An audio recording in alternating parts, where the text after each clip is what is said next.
আসসালামু আলাইকুম, সকলকে আমন্ত্রণ আনন্দ টিভি রাতের সংবাদে। আপনাদের সঙ্গে আছি আমি মুস্তফা কামাল তোহা। গাজীপুরের আউটপাড়া এলাকা থেকে অপহরণের 6 ঘন্টার মধ্যেই 3 বছরের শিশু নিশাত বাবুকে উদ্ধার করল র্যাব 1 পোড়াবাড়ি ক্যাম্পের সদস্যগণ।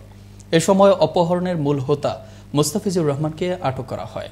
র্যাব 1 গাজীপুরের পোড়াবাড়ি ক্যাম্পের commander lieutenant commander Abdullah Al Mamun শুক্রবার দুপুরে প্রেস ব্রিফিংয়ে জানান, এই টাকা চুরির দায়ে তাকে চাকরি থেকে অপসারণ করা হয় গত 4-5 দিন আগে। এর প্রতিশোধ নিতেই নিশাতবাবুকে ভিক্টিমাইজ করার জন্য অপহরণকারীর মেইন হোতা মোস্তাফিজুর রহমান তাকে গাজীপুরের চৌরাস্তাতে নিয়ে চলে যায়। হিন্দু সম্প্রদায়ের সবচেয়ে বড় ধর্মীয় উৎসব দুর্গাপূজায় 3 দিন ছুটির দাবিতে বাগেরহাটে মানববন্ধন করেছে জাতীয় হিন্দু মহাজোট। শুক্রবার বাগেরহাট প্রেস ক্লাবের সামনে হিন্দু মহাজোট ঘণ্টাব্যাপী মানববন্ধন কর্মসূচি পালন করে। মানববন্ধনে বক্তারা দুর্গাপূজায় 3 দিন ছুটি দেওয়ার জন্য সরকারের কাছে দাবি জানান। করোনা যুদ্ধে শেখ হাসিনার নির্দেশে আওয়ামী লীগ নেতাকর্মীরা জীবন দিয়েছেন, আর বিএনপি সহ অন্য দলগুলো শুধু বক্তৃতা দিয়েছেন বলে মন্তব্য করেছেন জাতীয় সংসদের চিফ হুইপ নুরে আলম চৌধুরী। শুক্রবার দুপুরে মাদারীপুরের শিবচর উপজেলা আওয়ামী লীগের বর্ধিত সভায় প্রধান অতিথির বক্তব্যে তিনি এসব কথা বলেন। আজ 18 সেপ্টেম্বর হবিগঞ্জ জেলা লাখাই উপজেলার মুরাকড়ি ইউনিয়নের কৃষ্ণপুর গ্রামের গণহত্যা দিবস। 1971 সালে 18 সেপ্টেম্বর স্থানীয় রাজাকার লিয়াকত আলী তার দোসরদের সহযোগিতায় পাক হানাদার বাহিনী ভোরবেলায় হঠাৎ করেই আক্রমণ চালায়। এ সময় 2 শতাধিক গ্রামবাসীকে এক লাইনে দাঁড় করিয়ে ব্রাশ ফায়ার করে 127 জনকে হত্যা করা হয়। প্রতি বছর 18 সেপ্টেম্বর এলেই যুদ্ধাহত শহীদ মুক্তিযোদ্ধা ও তাদের সন্তানরা স্ব-উদ্যোগে নির্মিত বৌদ্ধভূমিতে ফুল দিয়ে দিনটি পালন করে থাকেন। দেখছেন আনন্দ টিভি রাতের সংবাদ। নিচ্ছে আরও একটি বিরতির পর যা থাকছে। করোনা সুরক্ষায় সরকারের নেওয়া নানা পদক্ষেপের কোনোই ভ্রুক্ষেপ করছে না সাধারণ মানুষজন। এবং রংপুর নগরীর মধ্য গণেশপুর থেকে 2 বোনের লাশ উদ্ধার করল কোতোয়ালি থানা পুলিশ।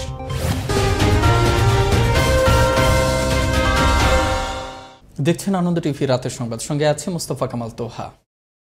ফরিদপুরের সদরপুর উপজেলা সদর বাজারে সিটি ভবন মার্কেটে মোবাইল গ্যালারির শোরুমে চুরির ঘটনা ঘটেছে। শোরুমের উপরে টিনের চাল ও গ্রিল কেটে শোরুমে প্রবেশ করে প্রায় 35 লক্ষ টাকার মোবাইল, ল্যাপটপ, নগদ টাকা, সিসি ক্যামেরা সহ বিভিন্ন মালামাল চুরি করে নিয়ে যায়। উক্ত ঘটনার স্থান পরিদর্শন করেছেন সদরপুর উপজেলা সদর ইউনিয়নের চেয়ারম্যান শহীদুল ইসলাম বাবুল। আচ্ছা বলুন তো, করোনা বলে পৃথিবীতে কি কিছু আছে?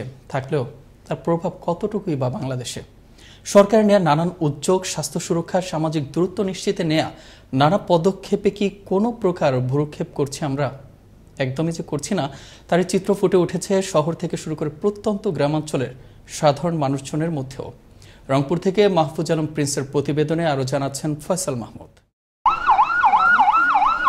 রংপুরের গ্রামগঞ্জে রাস্তাঘাটে জনগণের উপস্থিতি নিতান্তই কম থাকলেও হাট বাজারগুলোতে জনসমাগম রয়েছে চোখে পড়ার মতো। এমনকি শহরের ভোক্তা সাধারণ আর ব্যবসায়ীরা মানছেন না সামাজিক দূরত্ব। অনেকেই ব্যবহার করছেন না মাস্ক, নেই হাত ধোয়ার কোনো ব্যবস্থা। গ্রামের অধিকাংশ হাট বাজারে পৌঁছানি সচেতনতামূলক প্রচারণা। নানান রকম কর্মসূচি ও প্রচারণা চালালেও কর্ণপাত করছেন না প্রত্যন্ত গ্রামাঞ্চলের সাধারণ মানুষ। তারা বলছেন, আমরা স্বাভাবিকভাবেই চলাফেরা করতেছি, স্বাস্থ্যবিধি অত মানা লাগে না। হ্যান্ড ওয়াশ বা মাস্ক অনেকে ব্যবহার করে না, অনেকে মনে করেন স্বাস্থ্যবিধি কেউ মেনে চলে, কেউ মেনে চলে না।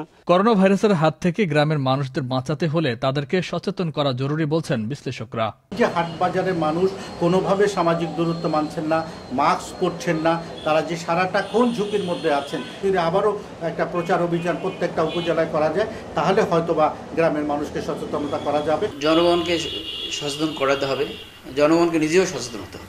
জনসমাগম এড়িয়ে চলবো, কাজে আমরা এই দূরত্বটা বজায় রাখি, এই ক্রাইসিস থেকে আমরা পরিত্রাণ পাবো। তবে করোনা নিয়ে জনসচেতনতা বাড়াতে গ্রাম্য হাট বাজার ইজারাদারদের নির্দেশ দেওয়া হলেও মানছেন না গ্রামের মানুষ। এত প্রচার করার পরও তারা সচেতন নয় বললেন সিটি মেয়র। আমরা কিন্তু ইতিমধ্যেই প্রত্যেকটা হাট বা যারা ইজারাদার যারা এই হাট নিয়েছে তাদেরকে আমরা বলেছি যে স্বাস্থ্যবিধি মেনটেন করেই আপনাদের হাট করতে হবে। আমাদের লোকাল মানুষের যে কনসাসনেস লেভেলটা এটা কিন্তু ভেরি লো।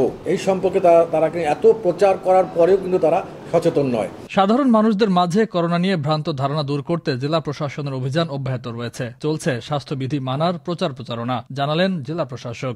আমাদের মন্ত্রী পরিষদ বিভাগ এবং স্বাস্থ্য সেবা বিভাগ থেকে নির্দেশনা দেওয়া হয়েছে, সেটা আমরা জেলা প্রশাসনের পক্ষ থেকে আমাদের ম্যাজিস্ট্রেটরা বিভিন্ন জায়গায় অভিযান করে, সেখানেও আমরা মাস্ক বিতরণ থাকবে, অন্যান্য কার্যক্রম কিন্তু এগুলো আমরা প্রচার করছি। করোনার ভয়াবহতা যত বাড়ছে, গ্রামের মানুষদের মধ্যে সতর্কতার প্রবণতা ততই কমছে। নিজে বাঁচি, অপরকে বাঁচাই, সচেতনতাই পারে করোনা থেকে বাঁচাতে, আর এমনটাই প্রত্যাশা সকলের। ফয়সাল মাহমুদ, আনন্দ টিভি, ন্যাশনাল ডেস্ক। পানি সম্পদ মন্ত্রণালয়ের প্রতিমন্ত্রী জাহিদ ফারুক বলেছেন, লক্ষ্মীপুরের রামগতি ও কমলনগরের মেঘনা নদীর ভাঙন রোধে ৩,২০০ কোটি টাকার প্রকল্প হাতে নিয়েছে সরকার। শুক্রবার সকালে মেঘনার ভাঙন কবলিত এলাকা পরিদর্শনে এসে কমলনগরের লুধুয়া বাজার এলাকায় এক পথসভায় প্রধান অতিথির বক্তব্যে একথা বলেন প্রতিমন্ত্রী। মুন্সিগঞ্জের মীরকাদিম পৌরসভায় প্রায় ১,৭৩,০০,০০০ টাকা ব্যয়ে ৩টি নির্মাণ কাজের উদ্বোধন করা হয়। শুক্রবার পৌরসভার আরাফাতনগর, নৈদিঘির পাথর বাসতলা এলাকায় রাস্তা ও ড্রেন সহ 3টি নির্মাণ কাজের উদ্বোধন করা হয়। এ সময় প্রধান অতিথি হিসেবে উপস্থিত থেকে এই নির্মাণ কাজের উদ্বোধন করেন মীরকাদিম পৌর মেয়র শহীদুল ইসলাম শাহীন। খাদ্যমন্ত্রী সাধন চন্দ্র মজুমদার বলেছেন, জাতির জনক বঙ্গবন্ধু শেখ মুজিবুর রহমান শুধু আওয়ামী লীগের নয়, তিনি জাতীয় সম্পদ, বিশ্ব দরবারে মহান নেতা। তাই নতুন প্রজন্মকে বঙ্গবন্ধুর আদর্শে গড়ে তুলতে হবে। আজ নওগাঁ জেলা খাদ্য বিভাগের উদ্যোগে নির্মিত বঙ্গবন্ধুর কর্নারের উদ্বোধন করতে গিয়ে এসব কথা বলেন তিনি। অনুষ্ঠান শেষে কর্মকর্তাদের সাথে নিয়ে জেলা খাদ্য ভবন চত্বরে আম গাছের চারা রোপণ করেন মন্ত্রী। রংপুর নগরীর মধ্য গণেশপুর থেকে 2 বোনের মরদেহ উদ্ধার করল কোতোয়ালি থানা পুলিশ। শুক্রবার নিজ বাড়ি থেকে তাদের মরদেহ উদ্ধার করা হয়। নিহতরা সম্পর্কে চাচাতো বোন।